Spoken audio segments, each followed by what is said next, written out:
Cidadania ao meio-dia, e hoje nós recebemos o ex-presidente Lula, está aqui já. Perfeito. Pessoal, está começando o Blog da Cidadania ao meio-dia, e hoje nós recebemos o ex-presidente Lula, está aqui já. Perfeito. Pessoal, está começando o Blog da Cidadania ao meio-dia, e hoje nós recebemos o ex-presidente. É isso aí. Bom, gente, eu quero fazer uma introdução aqui.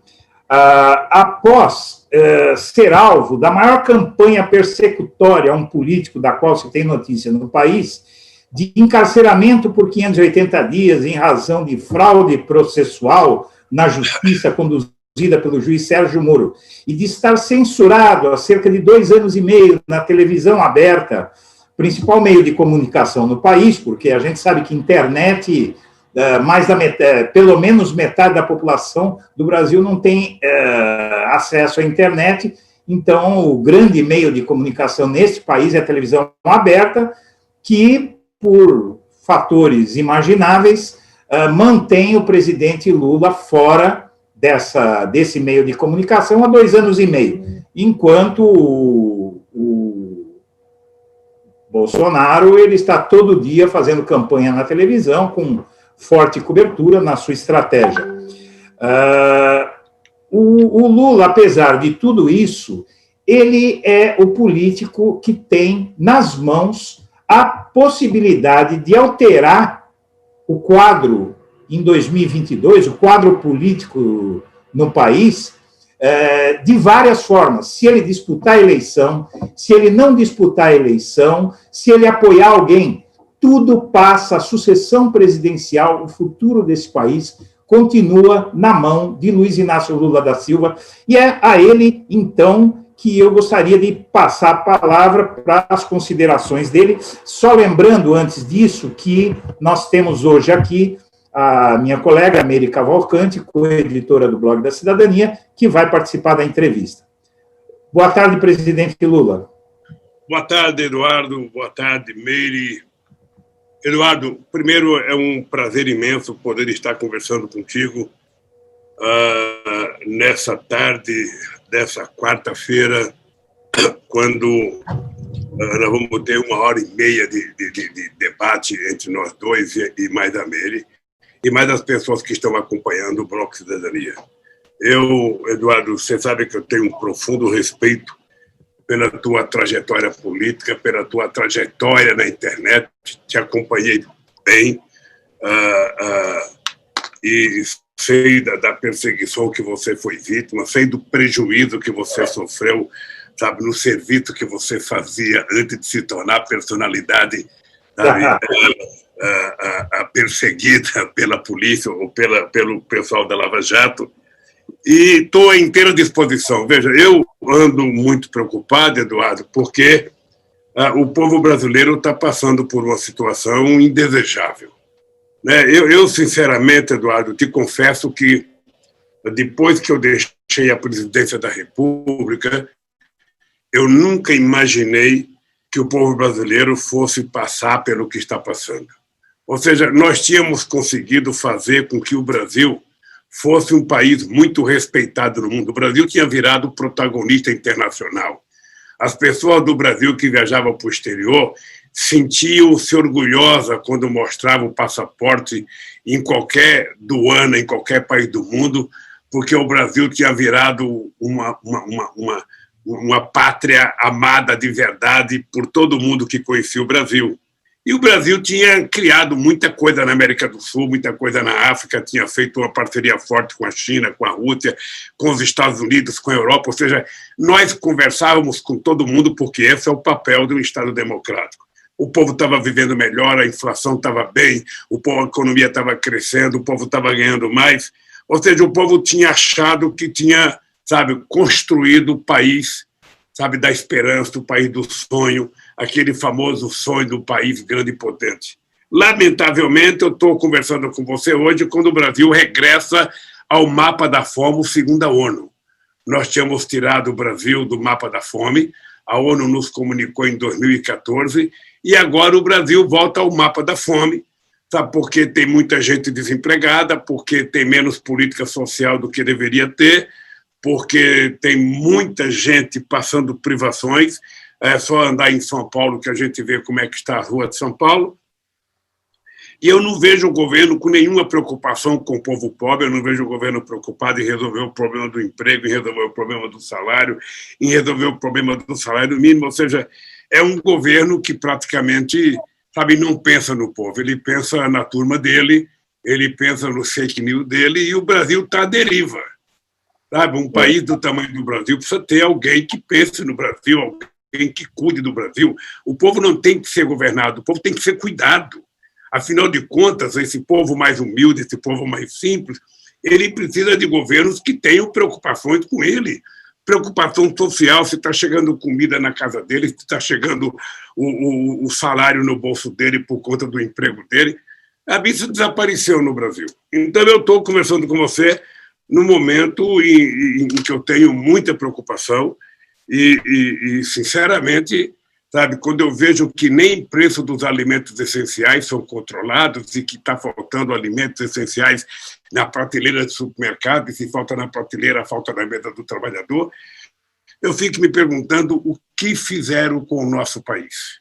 E é por isso, Eduardo, que eu, embora vá completar 75 anos, dia 27 de outubro, eu estou na luta, porque eu não posso ficar culpando o Bolsonaro, eu não posso ficar culpando os eleitores do Bolsonaro, eu não posso ficar cobrando de você, cobrando da Meire, ou seja, é o seguinte, eu acho que depende de cada um de nós. E enquanto eu estiver vivo, enquanto eu tiver energia, enquanto eu tiver força, eu vou brigar para que a gente restabeleça a democracia no Brasil e para que a gente restabeleça uma política verdadeira. Esse país não pode viver da mentira. Esse país tem que viver, sabe, com nossos filhos, nossos netos, aprendendo que vale a pena ser honesto, vale a pena ser verdadeiro, porque é com verdade que a gente constrói o país que a gente deseja. Então, dito isso, eu estou à tua inteira disposição, sabe, para você perguntar, a Meire perguntar e os teus seguidores perguntarem o que quiserem. Temos resposta para tudo. Presidente, é o seguinte, eu acho que a gente teria de bom, seria interessante que a gente começasse essa conversa de hoje, talvez até fazendo uma pequena manifestação em relação a um problema que está se tornando dramático no nosso país, que é a situação da mulher. Sobretudo, a gente sabe que na pandemia, hoje, no nosso país, as mulheres têm sido vítimas de violência doméstica, a situação de desigualdade das mulheres, dos negros, daqueles eternamente oprimidos. Então, eu queria que a primeira pergunta fosse da minha colega Meire.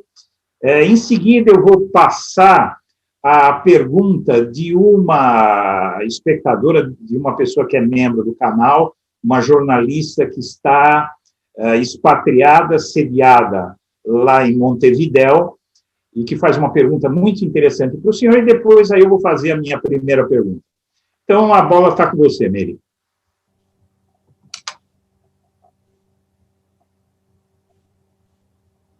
Meire? Será que a Meire não está me ouvindo? Meire? Agora sim. Tá. Oi, presidente Lula, tudo bom? Tudo bem, Meire. Estou muito contente de poder falar com o senhor novamente, agradecer ao Edu mais uma vez a oportunidade de estar aqui. Eu ia começar por outra pergunta, presidente, mas dada a introdução aí que o Edu fez, né, eu vou mudar a minha primeira pergunta, tá? A gente está vivendo um momento muito delicado no Brasil, né, muito triste, e eu perdi meu pai, infelizmente, para o coronavírus no começo desse ano, né, meu pai faleceu, não havia 300 pessoas mortas pelo coronavírus no país, então ele foi uma das primeiras vítimas, né, então todo esse período de isolamento, eu e a minha família estamos vivendo em isolamento e também em luto, e desde o começo, então, desse período, eu venho presenciando, assistindo na internet, um recrudescimento, né? Então não é só o Bolsonaro dizendo não sou coveiro, e daí, enfim, até me emociona um pouco de falar disso, mas ver aquelas danças de caixão, né? Eu queria perguntar para o senhor o que está acontecendo com o Brasil, né? Essa polarização política o senhor acha que está revelando uma parte do povo que tem essa tendência sombria, né, da maldade, né, de desdenhar das coisas que são gravíssimas? É uma grande tragédia, são mais de 140 mil mortos, né? Ou a gente sempre foi isso, ou a gente está vivendo uma contaminação, né, do ódio, enfim. Gostaria de iniciar a nossa conversa por aí, né, porque nós estamos vivendo não só essa tragédia que é coletiva, né, a morte de um é a morte de todos nós, mas também não são só os líderes, né, boa parte da população está indiferente, né, então queria começar nosso papo por aí, por uma reflexão sobre o que está acontecendo com a nossa sociedade. Mary, primeiro eu queria te dizer que é com muita tristeza que aconteceu e está acontecendo no Brasil o que não precisaria nem ter acontecido, nem continuar acontecendo da forma que está acontecendo se o Brasil tivesse um governo que tivesse bom senso, que tivesse condições de cumprir aquilo que o bom senso indica que as pessoas têm que cumprir. Ou seja, o Brasil poderia ter evitado que o coronavírus já tivesse levado mais de 140 mil pessoas e que já tivesse quase 5 milhões de contaminados se a gente tivesse tomado alguns cuidados essenciais que nós já sabíamos que tínhamos que tomar e não tomamos. Ou seja, se você tivesse criado um comitê de crise dentro do governo com todos os especialistas, se você tivesse criado junto com esse comitê de crise, sabe, um comitê dos governadores dos estados brasileiros e junto com os governadores um comitê dos prefeitos, para que a gente tivesse uma orientação única a ser dada para a sociedade brasileira, sabe, nas escolas, nas fábricas, no comércio, nos bancos, ou seja, se todo mundo tivesse uma orientação única por uma equipe de especialistas da mais alta, sabe, expertise, pessoas respeitadas no Brasil, e tivesse um presidente que falasse publicamente para o seu povo aquilo que é correto, aquilo que a ciência mandava falar, a gente teria evitado muitas das coisas que aconteceram. Entretanto, a gente teve um presidente que preferiu desacatar a ciência, preferiu desacatar toda e qualquer orientação médica nesse país e preferiu ficar tentando vender remédio. Ele inventou um remédio, ele receitou esse remédio. Eu acho que ele inventou a doença dele, disse que pegou, depois disse que não pegou, depois disse que pegou, depois disse que não pegou.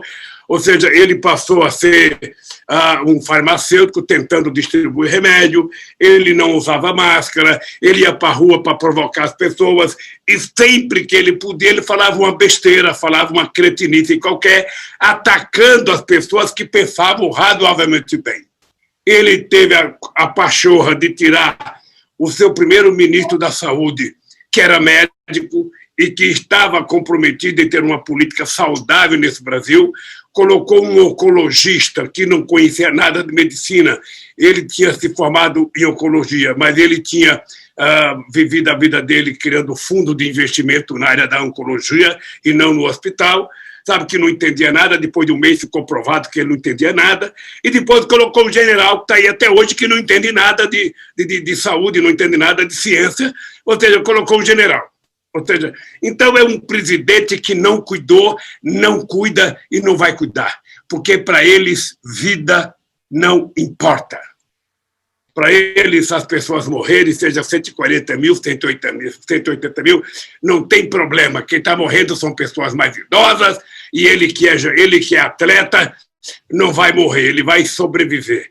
Ou seja, é o tipo de gente que jamais deveria ter chegado à presidência da República. A segunda coisa é que, no Brasil, o Bolsonaro tem um mérito. Qual é o mérito do Bolsonaro? Ele fez ressurgir aquelas pessoas que tinham medo de ser o que eram, fascistas não se apresentavam nos debates, nazistas não se apresentavam nos debates, milicianos não se apresentavam no debate, ou seja, esses fanáticos grosseiros que agridem, que falam palavrão, que batem nas pessoas no restaurante, que ofende quem é contra, sabe, que bate negro, que bate em pobre que está dormindo na calçada, essa gente que não gosta de nordestino, ele fez essas pessoas ressurgirem, sabe, do mundo obscuro e deu cidadania para essa gente.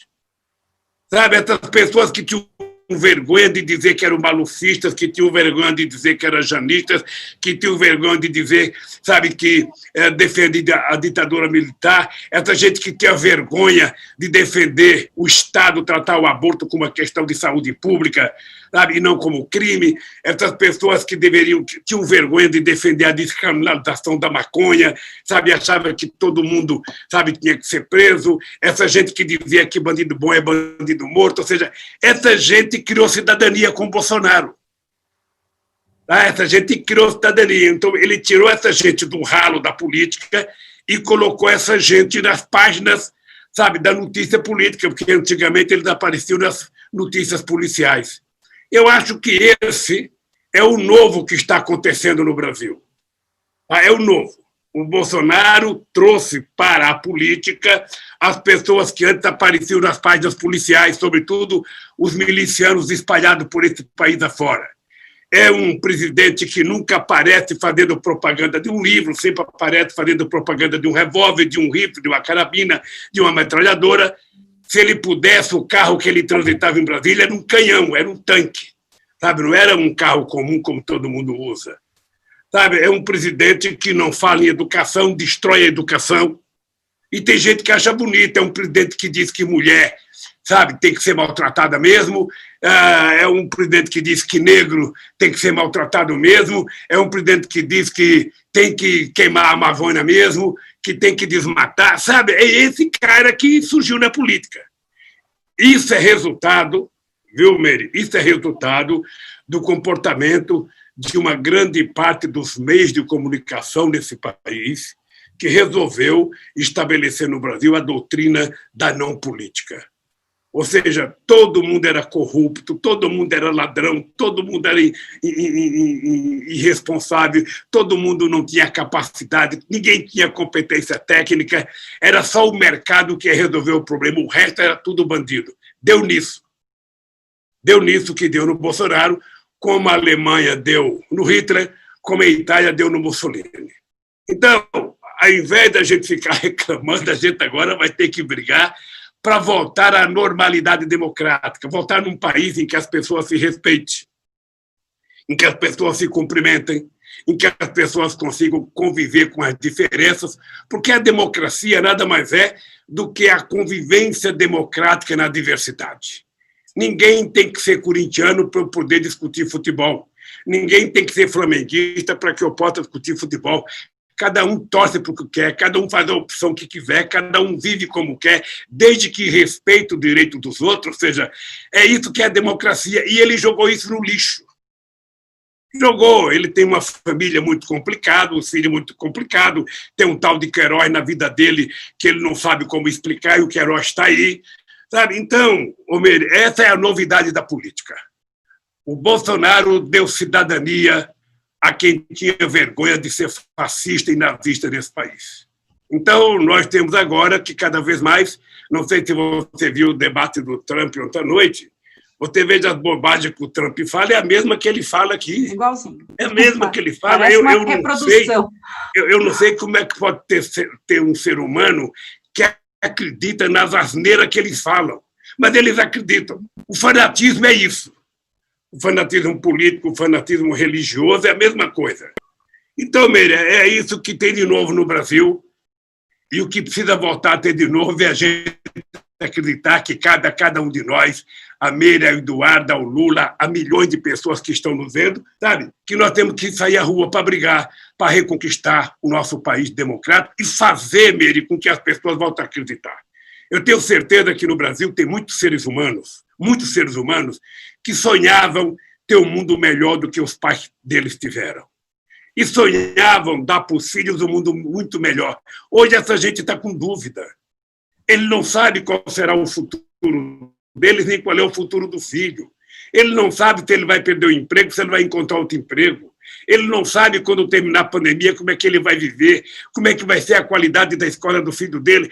Essa gente está desesperada, sabe? Então, nós precisamos sempre ficar com o compromisso de passar esperança para essa gente. Eu não quero saber se o cara votou no Bolsonaro e não vou gostar dele, não. Eu tenho que estar preocupado com 210 milhões de brasileiros, votaram ou não no Bolsonaro. Nós temos que pensar em recuperar o nosso país para que seja um país, sabe, um país com muito amor, um país com muita paz e que acredite piamente na democracia. E queria terminar dizendo o seguinte, Mery, não existe saída fora da política. Não existe saída fora da política e quem prega isso está mentindo. Sabe? Quem está resolvendo o problema da pandemia não é o Deus mercado, é o Estado que está cuidando. Porque se não fosse o SUS, eu não sei o que teria acontecido nesse país, Mery e Eduardo. Então, tudo que eu falei, Mery, respondendo à tua pergunta, é quase que um desabafo de um ser humano que vive há 50 anos sonhando com democracia, sabe? Eu sonhei que era possível fazer esse país melhor, eu sonhei que era possível fazer o pobre ser menos pobre, eu sonhei que era possível pagar mais salário, e tudo isso nós conseguimos fazer. Lamentavelmente, eles estão destruindo. Estão destruindo. E eu acho, Mery, que cabe a você, cabe a mim, cabe ao Eduardo, sabe, levantar a cabeça e falar, peraí, esse país, sabe, é nosso, então nós temos que tomar conta dele. Presidente, eu vou fazer agora a apresentação de um vídeo da jornalista Patrícia Garcia Lopes. Ela está expatriada, ela está lá no Uruguai, acompanhando, inclusive, todo o processo político lá, eles estão bastante envolvidos nisso. Ela tem uma pergunta muito interessante para o senhor. Eu vou aqui só compartilhar a minha tela. Está aqui. Então, vamos lá. Eu me chamo Célia Mari. Eu fiz eu coloquei errado aqui, desculpa, presidente. Era outro vídeo, era este vídeo aqui. Compartilha, Edu. Eu vou ter que compartilhar. Peraí, só um minuto, presidente. Ao vivo é isso, né? Quem sabe faz ao vivo, mas não sabe muito, né? Vamos lá. Presidente, na verdade, a minha dúvida, ela é uma preocupação, né? Eu tenho militado, milito desde os 15 anos pela esquerda e desde que vim aqui para o Uruguai, estou com o pessoal do Frente Amplo, já participei das presidenciais, das municipais. E eu tenho observado, tanto aqui quanto no Brasil e em muitos outros lugares, nós estamos tendo uma evasão muito grande de jovens para a direita. E, não sei, eu imagino que talvez isso seja fruto deles terem nascido já com alguns direitos mais estruturados, novos direitos conquistados, e talvez não entendam que esses direitos também precisam ser mantidos. Então, a minha dúvida se há alguma proposta, o que você pensa sobre isso, né? Como a gente poderia resgatar esses jovens, como a gente poderia trazer para eles essa consciência de que é necessária a luta diária e que é necessário manter os direitos, porque, infelizmente, não conquistamos as coisas para sempre e uma canetada pode matar tudo que a gente já conquistou nos últimos anos, né? Então, fica aí, essa é a minha dúvida. Muito obrigada. Patrícia. Bom dia. Na verdade, a minha dúvida, ela é uma preocupação. Desculpa, presidente. Bom dia, Patrícia. O Eduardo e Patrícia e Mery, eu acho que a pergunta da companheira Patrícia é uma pergunta de uma pessoa inquietante, uma pessoa que tem dúvidas sobre o que vai acontecer, porque a verdade histórica é que você destrói com muito mais facilidade do que você constrói. A experiência de vida, a experiência da humanidade é essa. Você destrói uma cidade num dia que levou 500 anos para ser construída. A guerra tem a mazela de destruir, não de construir. Eu acho que as conquistas que o povo uruguai teve, as conquistas que o povo brasileiro teve, muitas delas poderão ir sendo tiradas, sabe, do calendário legislativo dos países. Aqui no Brasil, por exemplo, estão tentando acabar com muitas coisas que nós conquistamos, ou seja, os direitos dos trabalhadores, a estrutura sindical brasileira, que é coisa que vem da década de 40, eles estão desmontando quase tudo. Os direitos dos trabalhadores que nós conquistamos no meu governo, eles estão tentando desmontar quase tudo isso, e talvez no Uruguai aconteça a mesma coisa. Agora, o que nós temos que ter consciência? Nós temos que ter consciência que faz parte do processo democrático, ou seja, lamentavelmente, quanto mais ignorante é o povo de um país, mais desastroso é a mudança de governo. Ou seja, você pode ter um governo de direita que ganha as eleições no lugar e ele mantém tudo aquilo que é conquista do povo, sabe, do seu país intacto. E vai discutir novas políticas, quem sabe novos avanços, mas não vai tirar aquilo que o povo conquistou. Nos países mais atrasados, ou seja, a coisa mais habitual é um presidente desmontar aquilo que o outro fez. Você vai desmontando. No caso do Bolsonaro aqui no Brasil, o desmonte é total. É o desmonte da Previdência, é o desmonte do direito dos trabalhadores, é o desmonte do salário mínimo. Ou seja, os programas que nós criamos para ajudar a agricultura familiar, tudo isso foi desmontado. Os programas sociais acabaram. E eu acho que no Uruguai pode ser mais difícil um pouco, porque nem o eleito é de extrema-direita, como é aqui no Brasil, né? Me parece que o presidente eleito é filho de um ex-presidente que era de direita, mas aquilo que nós chamamos no Brasil de direita civilizada. O que é importante, Patrícia, é que a gente não perca a esperança.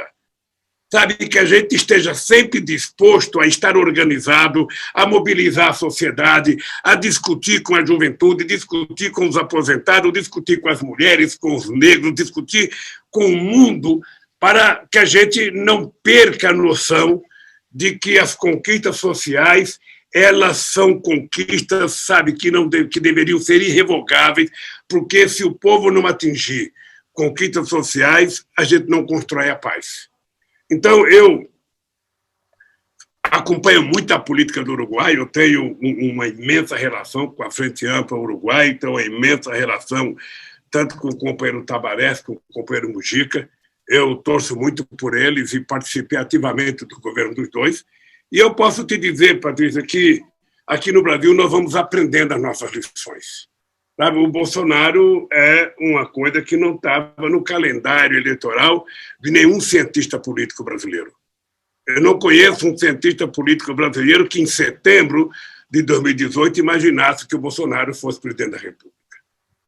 Tá? O que as pesquisas mostravam era que, mesmo eu estando detido na Polícia Federal, sabe, por uma canalice do Ministério Público, da Lava Jato e do Moro, eu ainda assim estava em primeiro lugar na opinião pública. Eu tinha crescido 16 pontos no período que fui detido na Polícia Federal. E eu acho que nós temos que continuar trabalhando, Patrícia. Nada de ficar desanimada, nada de ficar de cabeça baixa.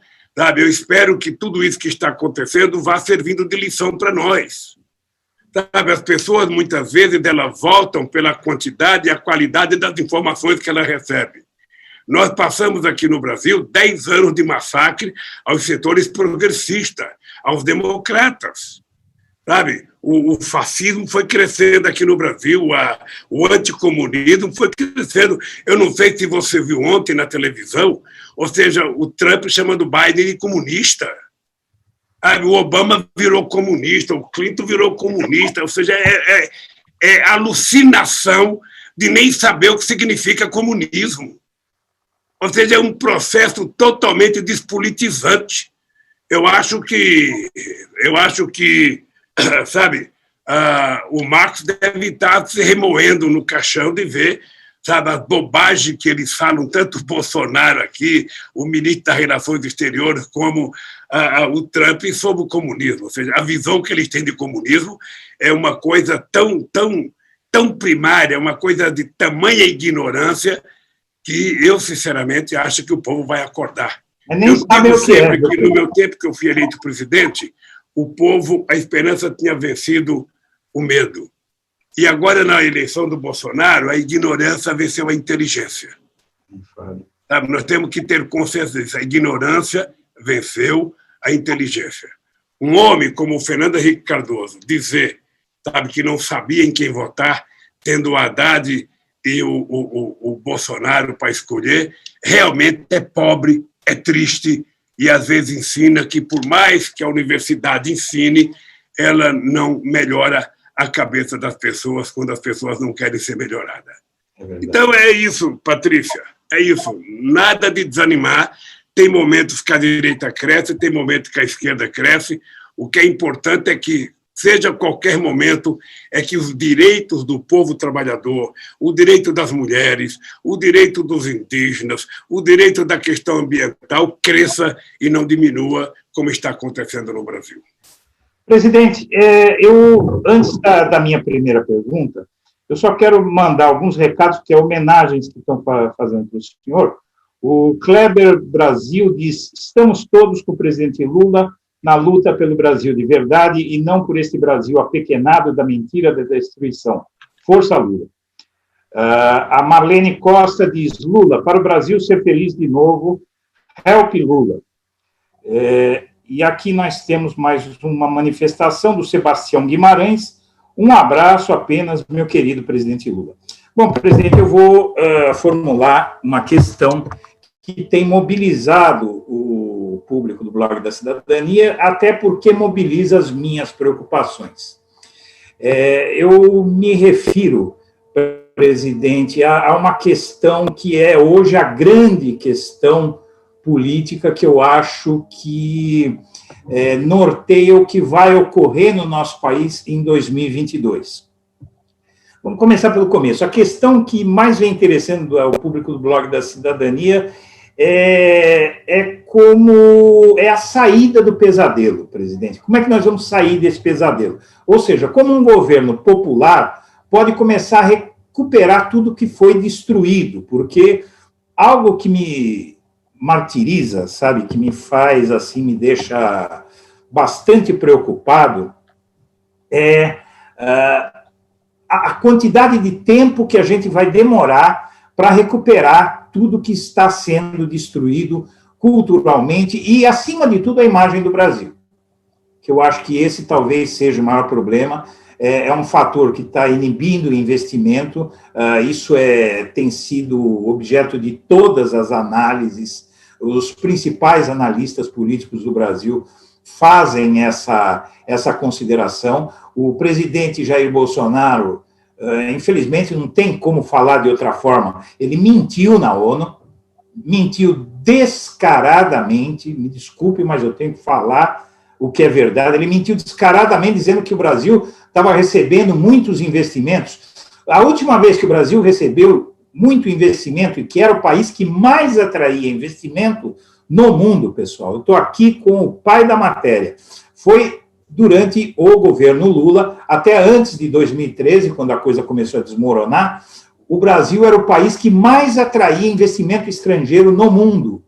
Dali para frente foi diminuindo, e com o Temer diminuiu e com o Bolsonaro estagnou. Só vem aqueles investimentos que não tem como escapar deles. Mas a minha questão é a seguinte: o senhor já disse algumas vezes que é hora de passar a bola para frente e tal, mas a gente vendo as pesquisas, e quem acompanha a política, como eu faço, que eu sou um sujeito, presidente, que eu vivo a política desde os 13 anos. Lá em 1973 eu descobri a política nos jornais e nunca mais parei de me informar sobre política, e eu digo para o senhor que, pelo que eu sei de política, eu acredito que pode chegar a situação em que Lula seja o único capaz de virar esse jogo, de tirar o Brasil desse abismo, vencendo essa pessoa que não vai hesitar em usar o dinheiro público da forma que for necessária, com o respaldo dos militares, para vencer a eleição de 2022. O senhor se disporia a disputar a eleição de 2022 se for um reclamo da sociedade e se o senhor recuperar os seus direitos políticos, que esse é um segundo assunto que eu queria fazer uma pergunta bem específica, então eu lhe passo aí a bola para a gente saber disso, né, presidente? Ô, Eduardo, se eu for responder direto para você, o meu medo é que amanhã algum jornalista diga o seguinte: Lula diz a Eduardo Guimarães que é candidato a presidente da República. Eu vou tentar explicar o que você perguntou para ver se eu consigo... a possibilidade, né, presidente?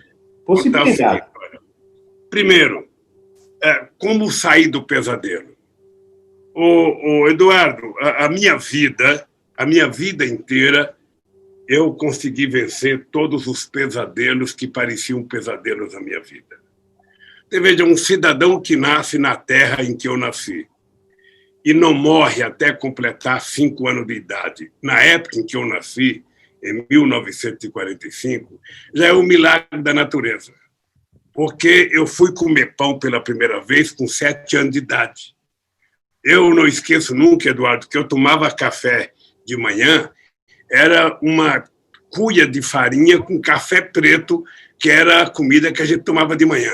Olha, se um cidadão que nasce numa região pobre, é criado dentro da pobreza, sobrevive, significa que não é impossível vencer, sabe, tudo que está colocado como um pesadelo na nossa vida. Depois eu vim para São Paulo.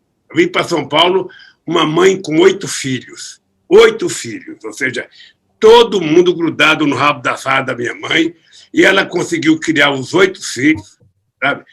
E você sabe que eu sou o primeiro da minha família, Eduardo, a ter um diploma primário. Eu fui o primeiro a ter um diploma do Senai, eu fui o primeiro a ter um carro, eu fui o primeiro a ter uma televisão, eu fui o primeiro a ter uma casa. Então, eu acho que, eu digo sempre para a juventude, eu sou o exemplo do que é possível vencer as barreiras se a gente tiver vontade de vencer as barreiras. A gente não pode se entregar nunca às dificuldades. Você sabe que quando eu fui criar o PT, Eduardo, em 1979, que a gente começou a pensar, as pessoas diziam que não era possível criar um partido nos moldes do PT, um partido criado por trabalhadores e dirigido por trabalhadores. Sabe, quando eu fui disputar as primeiras eleições, eu que jamais tinha pensado em ser vereador, fui disputar as eleições para governador contra o Montoro, contra o Reinaldo de Barros, contra o Jânio Quadros, eu fiquei em 4º lugar. Eu pensei que eu tinha que desistir porque eu era ruim de voto. Quem disse que nunca um operário tinha tido 1.200.000 votos foi o Fidel Castro, em 1985. Eu assisti aquele debate, viu? Ele que falou: ô Lula, não tem na história da humanidade um operário que teve 1.250.000 votos.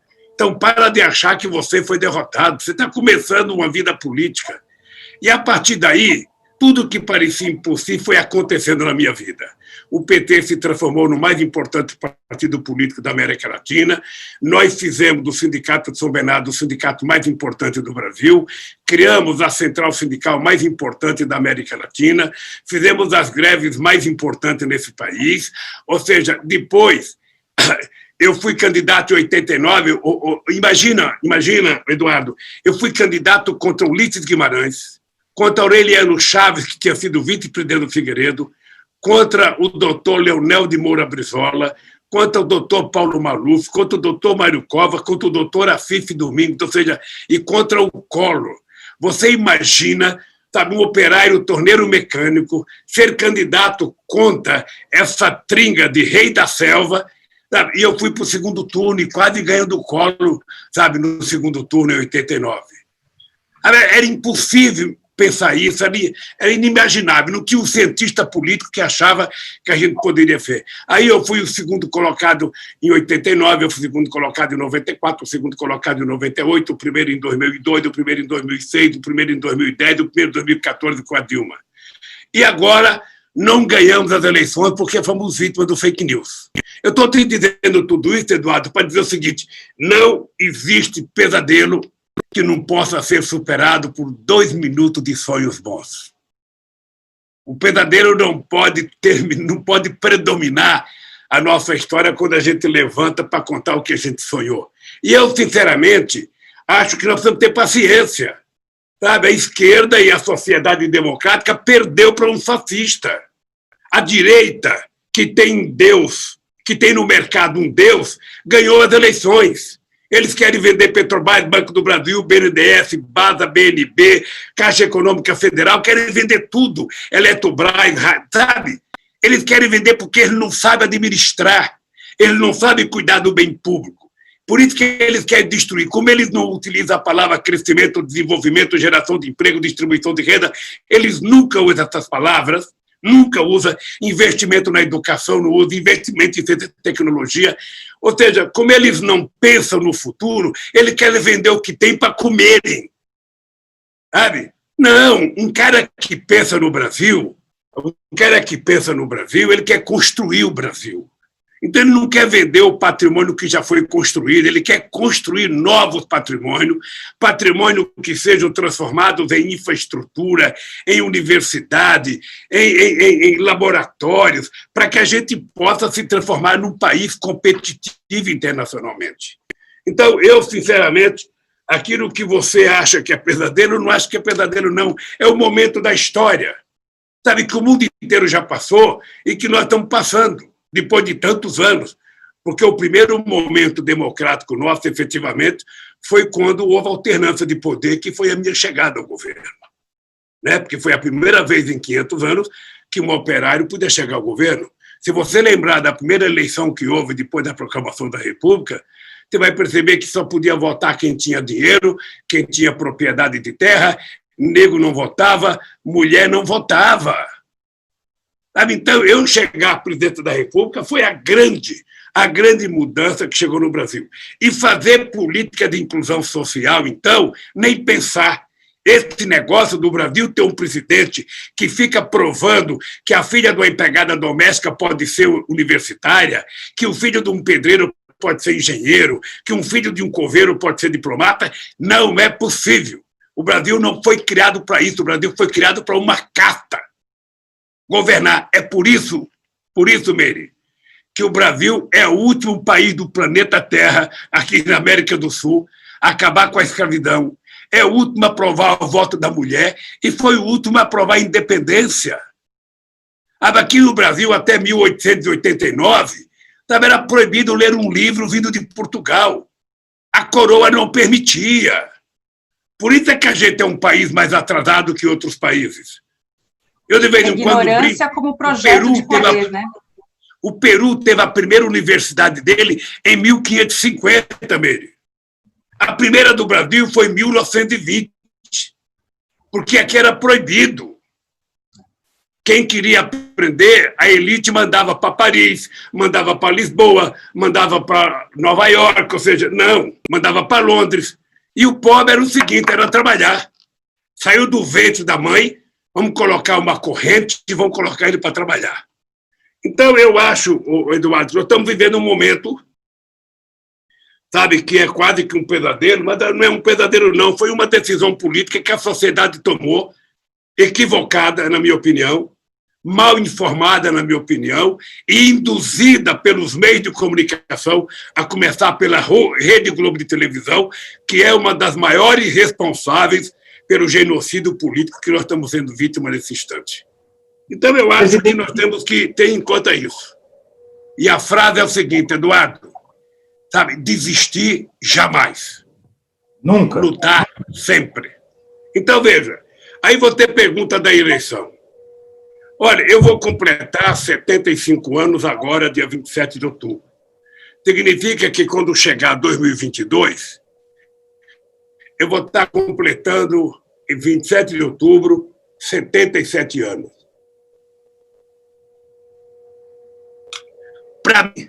Para mim, estou acreditando, um homem que vai viver 100 anos, já nasceu, e estou esperançoso que seja eu, sabe, que eu vou viver muito tempo, eu iria dizer, não, eu estarei preparado para ser candidato a presidente da República. E, obviamente, que eu sou homem de partido, você me conhece bem, acho que o PT tem quadros extraordinários, acho que outros partidos políticos têm possíveis candidaturas, o PCdoB, sabe, tem o Flávio Dino, que é uma figura pública muito respeitada, o PDT tem o Ciro Gomes, o PSOL, não sei se é um candidato. O dado concreto é que nós temos que esperar chegar a 2022. Eu não te diria se eu vou ser ou não candidato, o que eu diria eu quero chegar em 2022 com muita força na política para influir no que vai acontecer nesse país. Porque o Brasil não pode eleger alguém que não tenha compromisso com a democracia, não pode eleger alguém que não tenha compromisso com o povo trabalhador, não pode eleger alguém que não respeita o papel da mulher da sociedade, não pode eleger alguém que não respeita a questão ambiental, não pode eleger alguém que não respeite a negritude do nosso povo, não pode eleger alguém que não respeita os princípios elementares da democracia. Sabe, não pode eleger alguém que não seja civilizado. E o Bolsonaro não é civilizado. Então, eu vou estar pronto para a briga. Olha, se chegar no momento eu tiver com saúde, sabe? Hoje eu digo para todo mundo que eu tenho 75 anos de idade, tenho energia de 30 e tenho tesão política de 20. Se eu continuar assim até lá, sabe? Quem sabe e for necessário, eu farei qualquer coisa para não deixar o Bolsonaro. Eu acho que o público agora ouviu o que queria, né, Edu? Meire, é o seguinte, eu preciso ler só umas mensagens mais para o presidente, que a turma está mandando assim desesperadamente. Kleber Brasil, estamos todos com o presidente Lula na luta por um Brasil de verdade. Nós temos a Marlene Costa, Lula para o Brasil ser feliz de novo. Nós temos aqui a Alicia, o que o presidente pode falar para a classe rica do Brasil, que se tornou antipetista bolsonarista, mesmo tendo ganhado muito dinheiro nos governos do PT. Por nossa democracia, suspeição do Moro já. E é isso. Mas eu queria passar um novo vídeo, e depois a Meire vai fazer mais uma pergunta, e na sequência eu vou fazer mais uma questão de muito interesse do público aqui. Mas então vamos abrir espaço para as mulheres. Eu quero começar, presidente, com aqui só peço a indulgência do público aí, porque eu realmente sou um mau operador aqui de internet, mas aqui nós vamos conseguir. Nós estamos com o segundo, só um minutinho, presidente, por favor. Está aqui.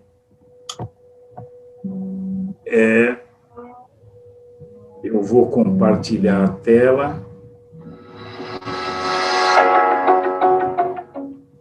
Só um minuto, presidente.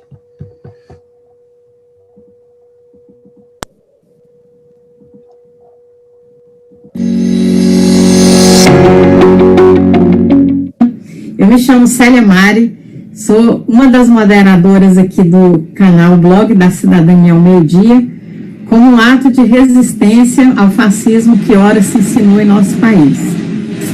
E eu sou professora de Física da UFG desde 1996. A minha tese de doutorado eu fiz lá na Universidade de São Paulo, na USP, em São Carlos. E eu dediquei essa tese a você, Lula. Por isso eu estou aqui hoje, pela oportunidade que o Eduardo Guimarães me proporcionou de simbolicamente de entregar essa tese que eu dediquei a você e explicar por que eu considero essa pálida homenagem muito importante, pelo menos para mim. Uma gratidão, né, por você, pelo seu trabalho na presidência, justifica. A minha tese, entretanto, Lula, quando eu dediquei ela para você, você ainda não era presidente do Brasil e só veio a ser alguns anos depois. Mas eu sabia, sempre soube, não me pergunte como, intuição feminina, que se você fosse presidente da República, você faria por nós tudo aquilo que você fez, sabe? E eu estou aqui hoje, então, para dizer para você que eu não estava errada, que a minha intuição não estava errada. Você virou presidente e foi exatamente como eu imaginei, como eu sonhei, como eu tinha a intuição que seria. Principalmente na minha área, que é da educação, sabe? Você melhorou demais. Eu vi a minha universidade se transformar num canteiro de obras, quantas novas instituições, aumentou em muito o número de vagas. Eu só quero dizer, Lula, que as pessoas que têm inveja de você, que querem destruir o seu trabalho, é porque elas também reconhecem isso, porque senão eles não estariam querendo te ofuscar. E eu só quero dizer que eu tenho fé na sua volta na presidência da República e te garantir que até o seu retorno nós estaremos lá firme e forte, resistindo. Essa companheira tem sido de grande ajuda para a gente. E eu queria passar a bola para a Meire, então, para fazer a pergunta para o senhor, presidente. Mas depois eu vou dar uma respostinha para a Celi sobre o que ela falou. Acho que é melhor vamos deixar o presidente, então, responder, né? Depois eu faço a pergunta. Meire, é o seguinte aqui, eu queria primeiro dizer para a Celi que eu quero dar um beijo muito forte no coração dela, porque o Brasil está tão raro da gente ver pessoas bondosas, pessoas meigas, pessoas solidárias, que quando a gente encontra uma pessoa como a Celi, e você também, Eduardo, sabe que tem relações profissionais com ela, ou mesmo por conta do teu trabalho, eu queria dizer que eu quero receber essa tese. Ela já mostrou aqui agora eu quero receber essa tese dela. Ela pode mandar para o Instituto de Cidadania, manda para você, Eduardo, que depois você me entrega a tese. A segunda coisa, só para a Celi compreender, que só foi possível fazer muita coisa no Brasil porque não foi o Lula que fez. Foi o povo brasileiro que ajudou a fazer o que nós fizemos. Eu sozinho não consegui. Vou dar um exemplo. Eu fiz 74 conferências nacionais para discutir as políticas públicas que nós colocamos em prática no Brasil. Eu me reuni em todos os segmentos da brasileira que faziam congressos municipais, depois conferências nacionais, estaduais e depois nacional. Tudo, você pode imaginar, de segurança pública e LGBT, de jornalismo, a questão das mulheres a questão do portador de deficiência, do portador de deficiência à juventude, ao pessoal do campo, ou seja, é tudo.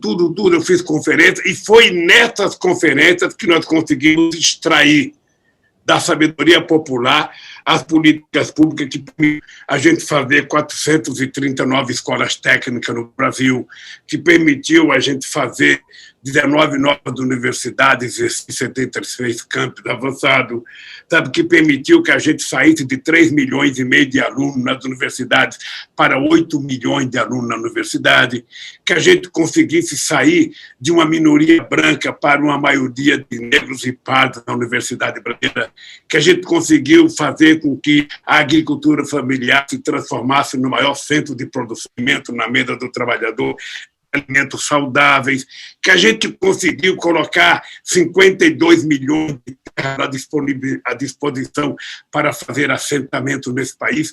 Tudo isso só foi possível, Celi, porque o povo contribuiu. Se o povo não tivesse tomado as decisões, certamente a elite brasileira teria truncado alguma das coisas que nós fizemos. E se elas hoje não gostam de mim, sabe, não é por causa das coisas que eu fiz para eles, que eles ganharam muito dinheiro também.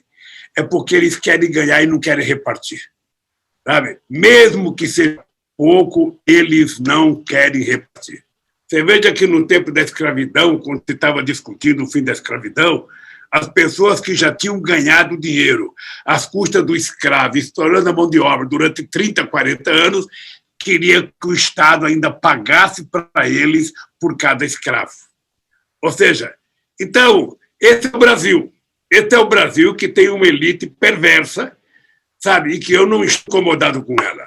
Eu estou incomodado com a fome do povo trabalhador desse país, eu estou incomodado com a fome do povo pobre desse país, e é isso que eu quero, outra vez, acabar, porque esse povo tem o direito de tomar café, almoçar e jantar todo dia. As criancinhas pobres têm direito de comer uma bolachinha de tarde, têm direito de ir para a cama com um copo de leite, sabe? É o mínimo necessário, isso está na Bíblia, está na Declaração Universal dos Direitos Humanos e isso está na nossa Constituição. Sabe? Nós não estaremos cometendo nenhum delito ao fazer isso. Nós estaremos fazendo aquilo que a lógica do humanismo nos obriga a fazer. sermos solidários com nossos irmãos. É isso. Celi, obrigado, querida. Espero receber a tese. Bacana.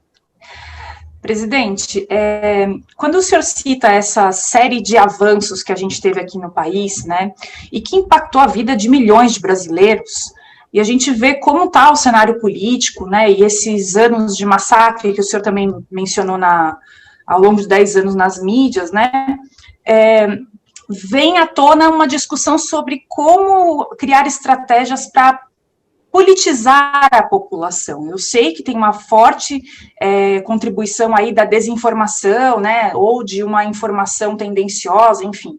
A gente sabe o papel da mídia, né, nesse contexto, mas do ponto de vista do partido, né, da militância, da esquerda, a gente tinha uma efervescência, né, nos anos 80, como que a gente poderia recuperar essa militância, né, esse engajamento político e também o PT voltando ao governo, né, se existem planos, né, como seriam as estratégias, quais estratégias a gente podia pensar aí para frente para politizar a população? Esse é o melhor remédio contra fake news e contra golpe de Estado, né?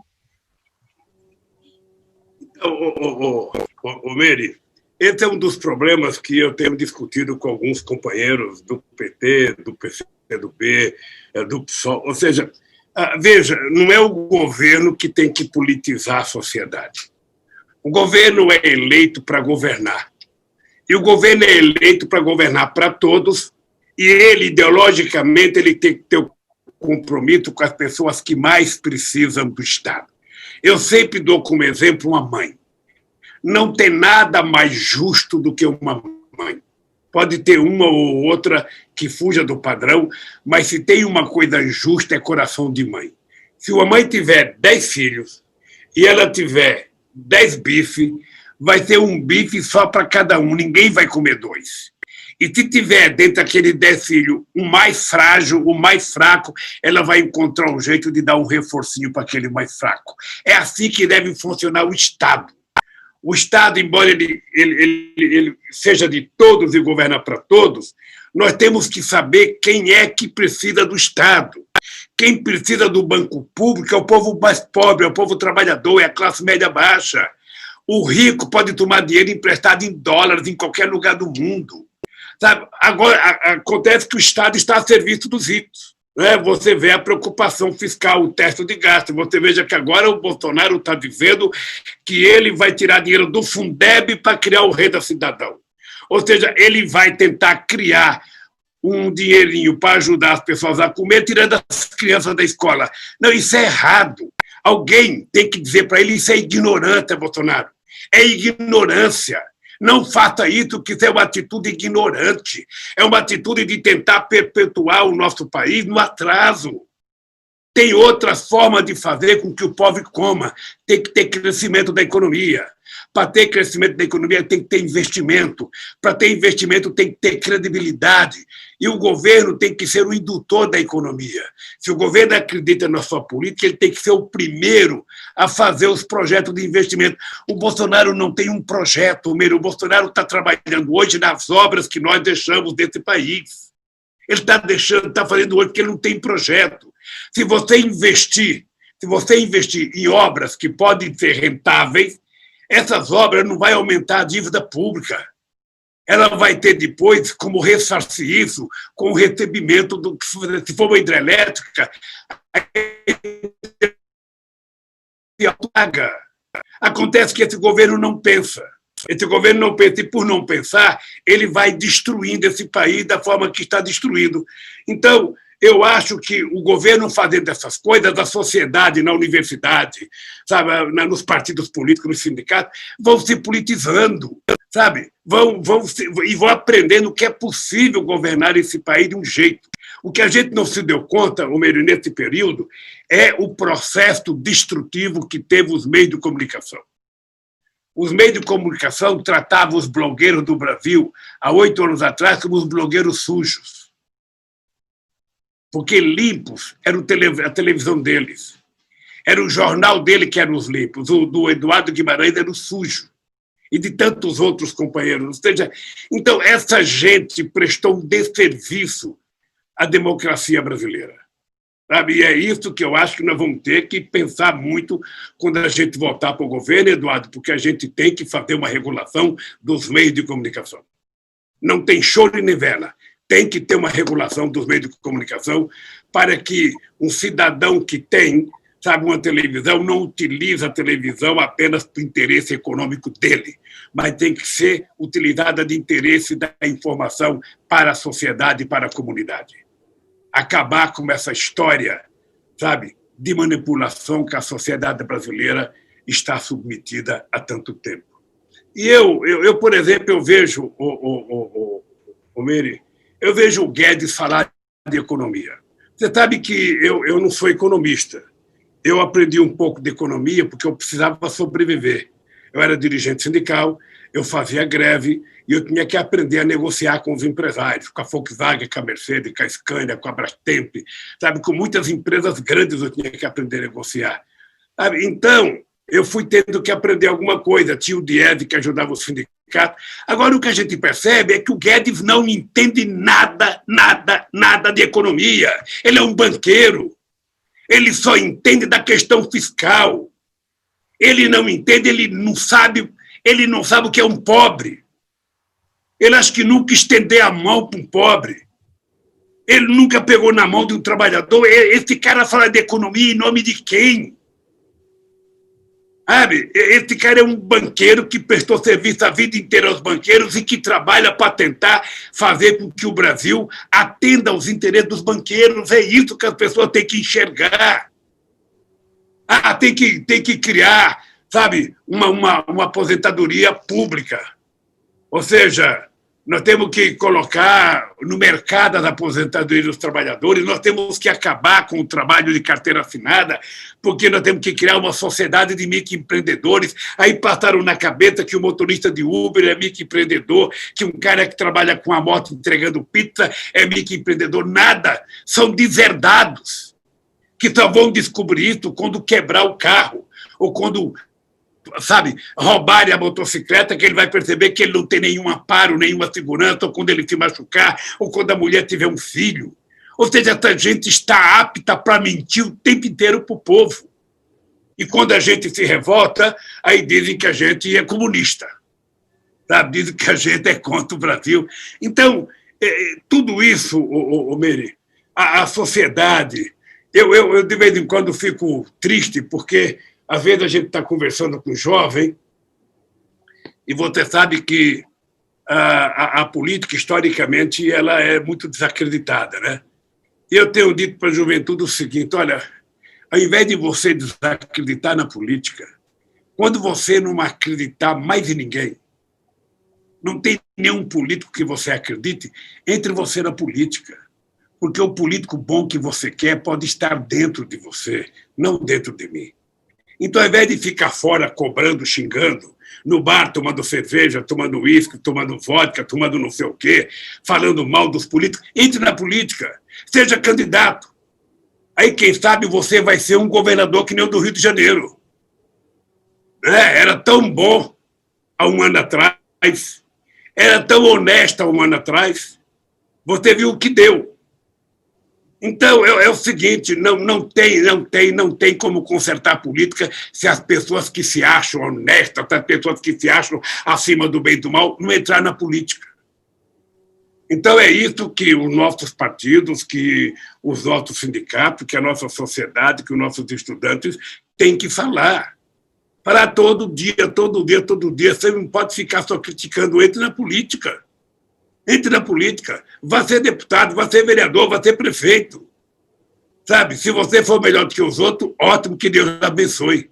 Mas eu espero que você não caia na primeira ponte, porque é isso que acontece com a negação da política. Então, Meire, eu acho que, sabe, nós precisamos saber que tipo de matéria que as crianças estão aprendendo nas escolas. Sabe, porque você tem que ensinar, sabe, com a maior pluralidade possível. As crianças não têm que ter veto, elas têm que aprender de tudo, porque ao tempo ela vai aprendendo a discernir o que é bom e o que é ruim. Não é o professor que diz o que é bom só. Não é o governo que tem que dizer o que a criança vai aprender. Aliás, esses dias eu vi na internet uma cena muito feia, um casal de pessoas idosas queimando o livro do Paulo Coelho. Eu achei uma coisa horrorosa, dizendo que ele é comunista, sabe? Rasgava o livro e queimava, sabe? Nós já vimos isso no passado. Sim. Nós já vimos isso no passado. Uma pessoa que queima um livro porque não concorda com o livro, porque não concorda com o autor, não é um ser humano humano. É um ser humano desumano. Não tem alma, não tem cabeça, não pensa direito, não tem amor, tem ódio. Sabe? É assim que eu vejo que nós vamos conseguir politizar a sociedade brasileira mesmo, com muito debate, sabe? Cansativo, mas é muito debate. Como disse Eduardo, sabe? Com 13 anos entrou na política, não saiu mais, ou seja, e não tem jeito, porque a política é que nem uma cachaçinha. Você tomou ela, se ela for boa, você toma sempre. Né? Tá certo. Presidente, bom, tem uma... Eu vou aprofundar agora a principal questão que a gente tem aqui. Eu quero falar de Sérgio Moro. Guardadas as gigantescas proporções, eu e o senhor fomos vítimas dele. Sérgio Moro, o senhor, no final de 2018, depois que o Sérgio Moro o tirou da campanha eleitoral, emitindo a sua ordem de prisão, nem bem terminou a eleição, ele vai para o governo Bolsonaro, poucos dias, né, de uma forma... Eu achei, inclusive, aquilo um deboche, podia ter esperado a virada do ano, né, para disfarçar um pouquinho mais, e a sua defesa entrou no Supremo Tribunal Federal com um habeas corpus, que foi negado em junho do ano passado, poucos dias após o Intercept começar a divulgar a Vaza Jato, que deixou claro que o senhor nunca teve chance no julgamento presidido pelo senhor Sérgio Moro e nos julgamentos subsequentes, principalmente do caso do Triplex, entre outros, porque não havia juiz no caso. Havia só acusação e defesa, só que a acusação tendo o juiz a seu lado com o poder de condenar. Então, quer dizer, foi uma farsa aquele julgamento, e os julgamentos que derivaram daquele julgamento foram farsas tanto quanto, e, evidentemente, o Sérgio Moro achou até, como a gente já comentou uma vez, que ele poderia chegar ao senhor através de mim, porque eu recebi a denúncia de que o senhor seria alvo da 24ª fase da Lava Jato. Eu recebi de uma fonte do Blog da Cidadania e publiquei. Antes eu liguei para o Instituto Lula e perguntei para o Instituto Lula se vocês reconheciam os dados que eu estava publicando. Vocês falaram, realmente é isso. E aí a gente publica, o Sérgio Moro achou que poderia chegar ao senhor me acusando de obstrução da justiça por ter sido pago pelo senhor, pelo PT. Ele não achou nada, evidentemente, nem processo não teve, mas ele destruiu os meus negócios, e graças a Deus que eu trabalhava na internet, porque eu vim viver disso.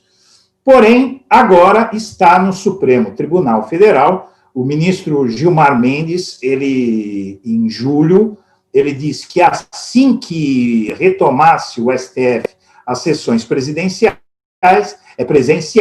ele iria colocar em votação o final do julgamento, na segunda turma, da suspeição do Sérgio Moro. Eles negaram, em junho do ano passado, o seu habeas corpus, mas chegaram a votar, houve 2 votos em relação à suspeição do Sérgio Moro. A ministra Carmen Lúcia e o ministro Edson Fachin votaram a favor do Sérgio Moro, contra a tese de suspeição dele, e faltam Celso de Mello, Ricardo Lewandowski e Gilmar Mendes para votar. Celso de Mello está para se aposentar, é provável que ele não consiga, é possível que ele não consiga ou não queira, né, mas talvez não queira, votar nessa questão, porque ele daria o voto que lhe devolveria seus direitos políticos e consideraria o Sérgio Moro suspeito. O empate é uma opção que o favoreceria, votando Gilmar e Lewandowski, aí o empate indúbio pro réu. Ou pode o Bolsonaro, o que me parece inconcebível, o Bolsonaro fazer uma indicação ao Supremo e esse indicado entrar na segunda turma e votar num caso que interessa diretamente àquele que o nomeou, que seria um escândalo. Eu imagino que nenhum jurista de respeito deixaria de se declarar impedido nesse caso. Seja como for, eu queria saber duas coisas. Primeiro, se o senhor nutre algum rancor para o Sérgio Moro, que começa a viver um ocaso, pelo menos político, né? Sérgio Moro não é mais super-homem. Em segundo lugar, como o senhor vê as suas chances de recuperar os seus direitos políticos para, eventualmente, se for extremamente necessário, o senhor socorrer o Brasil em 2022? Eduardo, você sabe que eu não tenho rancor. Aliás, deixa eu te dizer uma coisa, Eduardo. Eu não sou um homem de guardar rancor. Eu, às vezes, digo que a minha raiva ela não dura 5 minutos. Porque eu aprendi que quando a gente fica com raiva, quando a gente alimenta o ódio, a gente tem problema de gastrite, tem problema de úlcera, sabe? A gente não passa legal. E quando você tem raiva de uma pessoa, você sofre, você fica amargurado, a pessoa que te fez o mal fica feliz. É para isso que ela te faz o mal. Por isso que eu, às vezes, quando tenho um artigo bem canalha, um artigo bem vagabundo nos jornais contra mim, eu não leio. Porque se eu ler e ficar com raiva do cara, é tudo que o cara quer. É o prêmio que ele vai ganhar. É o prêmio dele, é saber que eu li a matéria e fiquei com raiva. Então, eu deixei ele com raiva, ele sabendo que eu não li a matéria. Né? Então, eu não tenho rancor. Eu tenho pena do Moro e tenho pena, sabe, da Lava 4, da Lava Jato, da Força Tarefa, sabe, e tenho pena de um juiz que se comprometeu como o Moro. Ele não precisava disso. Era possível no Brasil você fazer o combate à corrupção, como em vários outros países do mundo. Era possível você prender os corruptos sem destruir a economia desse país. Você poderia prender o dono da Odebrecht sem destruir a Odebrecht. Você poderia prender o dono da OAS sem destruir a OAS. Você poderia destruir, ou seja, prender o dono de uma empresa sem destruir a indústria naval, sem destruir a indústria de óleo e gás, sem tentar desmontar a Petrobras, porque, na verdade, a descrença que jogaram em cima da Petrobras era para depois tentar, em nome da honestidade, vender a Petrobras. Tá? Ou seja, então, eu não tenho rancor. Eu tenho pena de pessoas que, como ele, que fizeram um concurso, passaram e se venderam, sabe? Se venderam, não financeiramente, se venderam moralmente às mentiras. Porque o grande objetivo de toda a Operação Lava Jato, desde que veio o impeachment da Dilma, Eduardo, eu tinha na cabeça uma dúvida. Eles não estão tirando a Dilma para me deixar voltar a ser candidato em 2018. Eu acho que isso não vai acontecer e não é possível, porque não tinha explicação. A conta não fechava. Eles vão tirar a Dilma e vão devolver para o Lula? Não era possível. Ou seja, então eu sempre tive em mente, tem até um artigo de uma jornalista que eu gosto muito e respeito, uma amiga minha, a Tereza Cruvinel, que ela escreveu, acho que foi o primeiro artigo escrito dizendo que eles querem chegar no Lula, que eu tinha certeza disso. Eu tinha certeza porque muita gente que ia prestar depoimento, Eduardo, muita gente que ia prestar depoimento, saía do depoimento e mandava me informar, olha, a única coisa que eles perguntaram é se eu conhecia o Lula, se eu era amiga do Lula, se eu conhecia, sabe, todo mundo que chegava lá, pergunta padrão para ele, conhece o Lula? Já fez alguma negociação com o Lula? Já sentou com o Lula? Sabe, era todo mundo. Então, eles andavam atrás de mim, eles foram na minha casa, foram na casa dos meus filhos. O que eu fico muito chateado, muito nervoso, é que os canalhas que decidirem na minha casa, os canalhas que foram invadir a minha casa às 6 horas da manhã, a casa do meu filho, deveriam ter, depois de invadir a casa, ter chamado a imprensa e dito o que eles tinham encontrado na minha casa. Eles poderiam ter dito.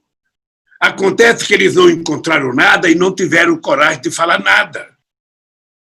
Sabe? Só faltaram pegar papel higiênico sujo para levar como prova que eu existia, que eu morava naquela casa. Então, eu tenho mágoa de que uma instituição do Estado brasileiro seja utilizada para fazer política partidária. Tenho mágoa. Mas, ao mesmo tempo, Eduardo, é importante você ter noção que eu poderia não ter ido para a Polícia Federal, eu poderia ter saído do Brasil. Eu poderia ter ido para uma embaixada.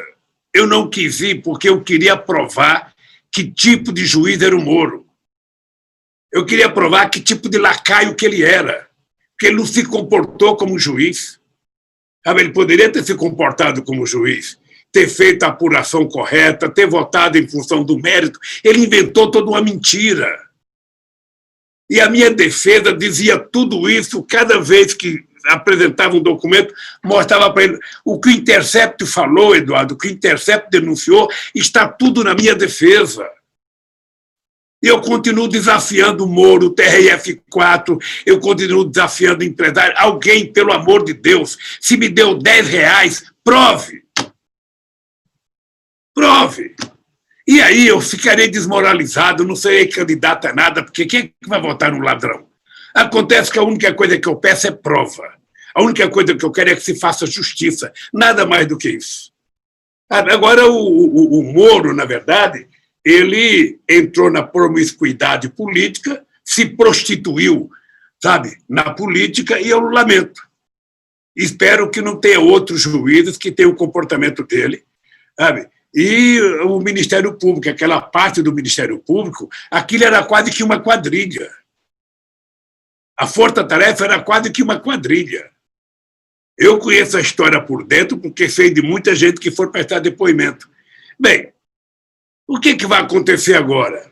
Eu estou, como você sabe, muito animado. Eu quero recuperar meus direitos políticos, porque eu não posso ser vítima de uma mentira eterna nesse país. Sabe, meus advogados estão fazendo o trabalho que tem que fazer. Eu estou à disposição deles. Eu não tenho esse problema se vai votar o Celso de Mello, se não vai votar, se vai entrar alguém. Eu não estou preocupado com isso. Eu estou preocupado com o seguinte, eu só quero que as pessoas leiam, me condenem, me absolvam em função, sabe, do processo, em função das provas. É isso que eu quero. É isso que eu quero.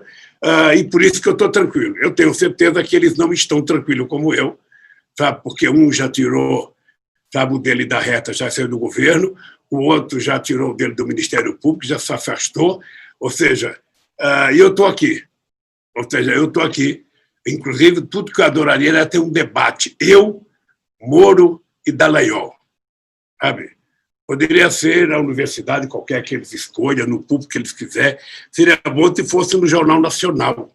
Naquele momento da solidariedade do Jornal Nacional, fazer um debatezinho para a gente poder provar quem é mentiroso, quem é canalha, quem é honesto, quem é mais brasileiro.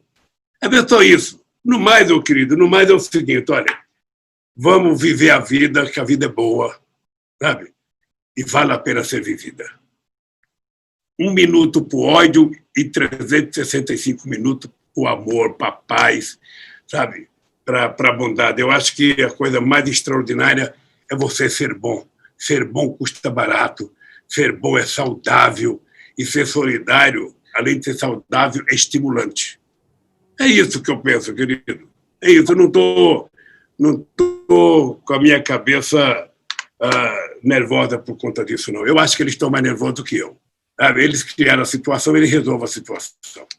Presidente, nós estamos encaminhando para o final. Eu só quero apresentar os vídeos, mais 3 vídeos curtíssimos. Por último, há uma pergunta muito curta, extremamente curta, da Meire Cavalcante, após esses 3 vídeos, e eu só queria concluir a minha participação antes da gente dar adeus aqui, lamentavelmente, né? Vai ter muita gente chorando. Eu só preciso falar duas coisinhas aqui sobre as pessoas que estão assistindo. A Francilene Muniz diz que hoje é aniversário dela e foi o presente dela ouvir o senhor dizer que, se não tiver jeito e for convocado, o senhor aceitaria disputar 2022. 2018 não disputa mais. Como a ONU disse, né? O Antônio Scairato, presidente, mais de 140 mil mortos, democracia ameaçada, aparelhamento do Estado, o mais precisa acontecer para que tenhamos uma união, frente única e ecumênica contra esse governo. E o Adalto Vieira, quero deixar nossa admiração pela pessoa que você é, por tudo que fez pelo nosso país. E agora, os dois videozinhos aqui, eu tenho para apresentar o vídeo 3, só um minuto, presidente. Só um minuto, presidente, desculpa. Vamos lá, compartilhar.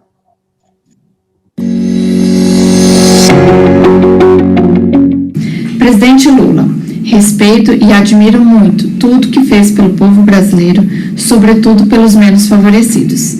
Minha mãe, Cristina Barbosa, é profunda admiradora sua, desde a época em que era do Sindicato dos Metalúrgicos do ABC. Bem, eu e minha tia Esther gostaríamos de fazer uma pergunta a você. O que você se arrepende de não ter conseguido fazer, de não ter feito no período em que foi presidente da República?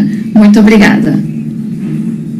Presidente, nós vamos... essa pergunta eu acho que vai ter que responder depois, porque não vai haver tempo, mas eu só queria passar para o senhor, para a pessoa não ficar sem... Mas eu vou aqui só passar esses 3 vídeos muito curtos, porque as pessoas tiveram esse trabalho de gravar, então eu queria que o senhor, pelo menos, recebesse essas mensagens. Oi, Lula, eu sou a Marta Werneck, sou professora da UFRJ, da área de artes, e eu queria saber como você acha que a gente deve se posicionar diante da censura e da falta de liberdade de expressão que nós temos sentido na nossa área ultimamente, e também se você pretende concorrer às eleições de 2022 e se acha que seus direitos políticos vão ser restabelecidos. Um grande beijo, um grande abraço daqui do Rio de Janeiro. E aqui, presidente, o último aqui que a gente tem, que é o vídeo 5, também é muito curtinho.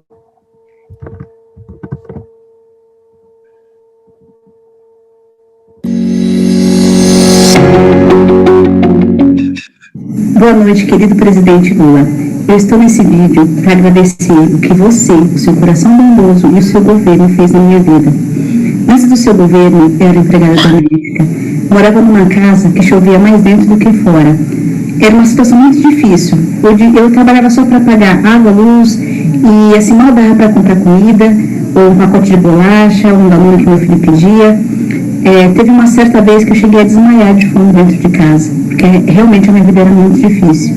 Com o início do seu governo, houve uma valorização do salário mínimo, e o dinheiro que foi sobrando cada vez mais, eu fui investindo em cursos. Eu me profissionalizei, e na minha área eu me tornei uma profissional de ponta, na área gastronômica. O resultado de tudo isso é que hoje eu sou uma pessoa da classe média.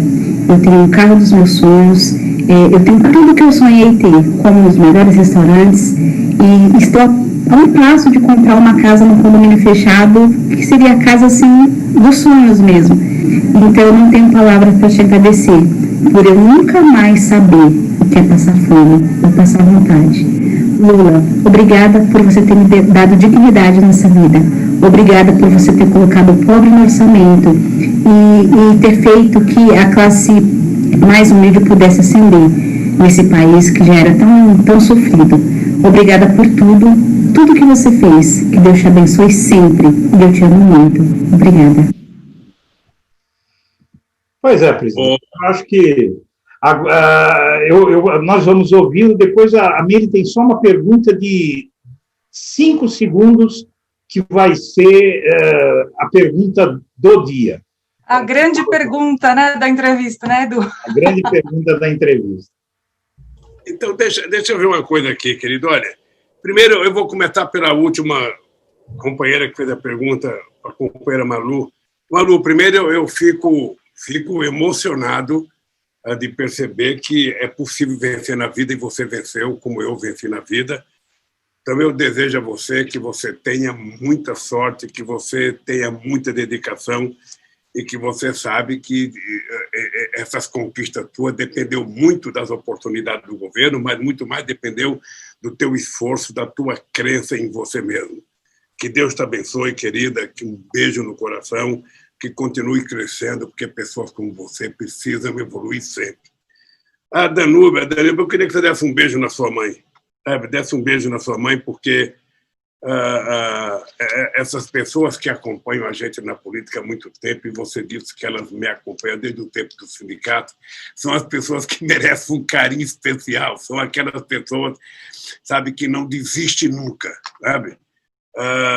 E esse negócio de não desistir nunca foi parte do slogan que nós criamos no meu primeiro mandato, ou seja, para tentar incentivar o cara a não desistir. Não tem momento difícil que a gente não possa vencer.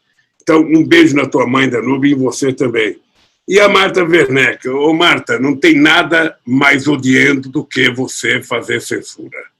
Sabe, você tentar evitar atividade cultural, você tentar banir, sabe, peças de teatro, filme, você tentar evitar que o filme do Marighella vá ao ar já há mais de um ano.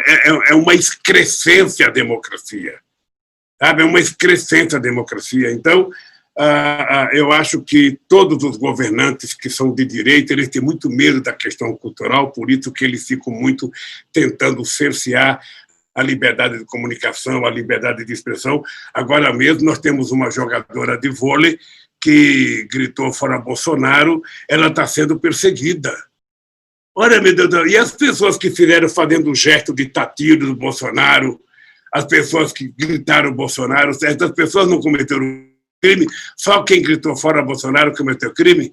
Então, eu acho que a Carol, eu quero aproveitar o teu canal aqui da cidadania, o Bloco da Cidadania, e prestar minha solidariedade à Carol e dizer que ela pode gritar quantas vezes ela quiser, porque não é proibido gritar.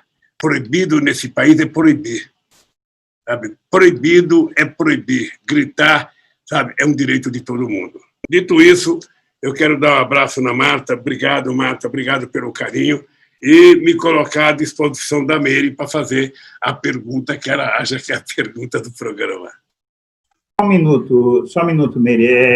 Eu consegui uma liberação aqui, só um minuto, Mary. Eu consegui uma liberação aqui de um último vídeo que é importante, vocês vão me entender, é importante a gente passar aqui. Só um segundo, por favor. São 60 segundos, mas eu acho que o presidente vai gostar de ver. Aqui está. Então, vamos lá. Minha pergunta é o seguinte: idas de 2015 e 2016, tivemos a Frente Brasil Popular, uma frente que é teoricamente de esquerda, mas tinha uma crítica muito forte a Dilma. Coincidentemente, essa frente, logo depois do golpe, se desfez. E a gente agora tem esse movimento, né, nesse sentido. E sempre essa crítica muito forte ao PT, que o PT não desiste dos seus objetivos. E eu continuo sempre de novo com o pé atrás. Então, eu queria saber a sua opinião a respeito desse tipo de movimento.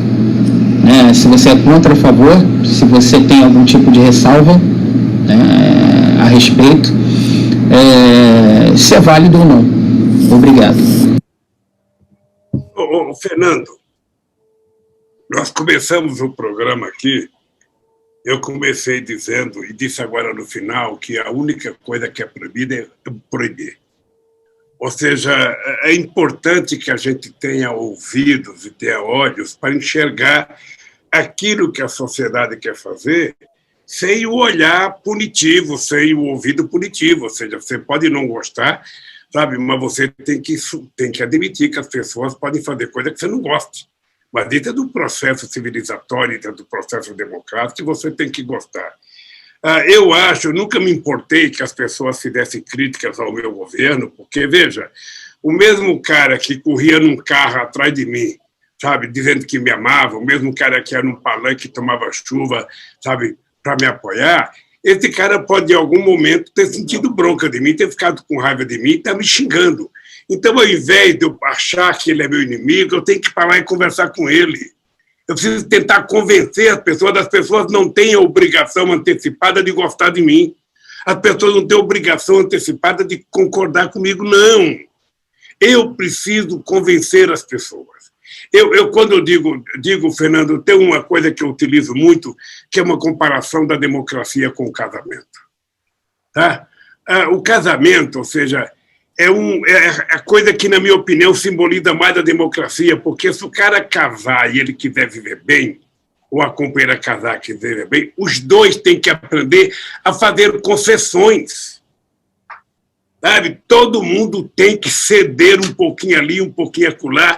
Você conquista uma coisa com o parceiro cedendo, o parceiro conquista com você cedendo, mas se não houver essa política, sabe, de troca de concessões, sabe, você não vive o casamento, não dá certo. Sabe, você chega na mesa para almoçar, tem 5 filhos na mesa, um quer uma coisa, outro quer outra coisa, ou seja, se você não estabelecer uma conversa de consenso, ou seja, você não consegue almoçar. Então, eu acho que a democracia é mais ou menos isso. Na política também. Os movimentos se manifestam. Eu concordo, eu já fui em muitos movimentos, já fui na periferia para as pessoas fazerem críticas ao PT, e eu acho que as críticas elas são construtivas. Sabe? Eu tenho que convencer as pessoas que o que eu fiz era bom. É assim que é a política, então eu sinceramente, Fernando, eu sou a favor, sabe, de todas as manifestações, sabe? Aquelas que me criticam, aquelas que me apoiam, aquelas que são neutras, sabe? Porque é assim que o povo é. E quando você é criticado, ao invés de você ficar irado, você tem que ter humildade e tentar convencer as pessoas das coisas ou ser convencido. Se for convencido, você muda de posição. É assim que eu penso a democracia, é assim que eu penso o movimento social, é assim que eu penso a questão racial no Brasil. Eu acho que falta no Brasil compreensão da boa convivência, sabe, com antagônicos. Falta boa convivência, ou seja, nós temos que aprender a gostar das pessoas como elas são e não querer que elas sejam aquilo que a gente gostaria que elas fossem. É isso, Fernando. E agora a Meire. Então tá, então. Vamos lá, né, Edu, perguntar. Essa pergunta, presidente, não é minha, não, é uma pergunta generalizada, tá? São duas, na verdade. A primeira, quando que vai ser o casório? E a segunda, se vai ter live do casório.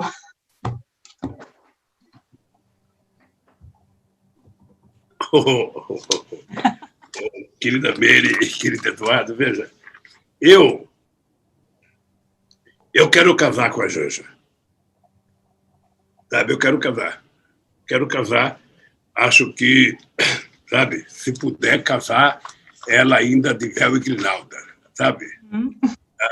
Eu quero fazer um casamento. Vai ter uma coisa bem simples, ou seja, eu não sei se vai ter transmissão, vai depender do momento, vai depender da disposição do Stuka, que trabalha comigo aqui, se ele quer fazer ou não, mas eu acho que ela merece. Sabe, se ela tem vontade, e eu acho que o bom marido tenta ter a vontade da sua amada. Então, eu quero, vai ser logo, eu estou tentando resolver, porque qual é o problema, Meire? Eu saí da cadeia dia 8 ou dia 9 de novembro, sabe? Eu fiquei 2 meses em casa, e aí eu fui viajar para a França, eu fui ver o Papa, depois eu fui à França, depois eu fui à Alemanha, depois eu fui a Genebra, E quando eu votei, eu estou preso outra vez. Eu estou preso dentro de casa desde o dia 12 de março.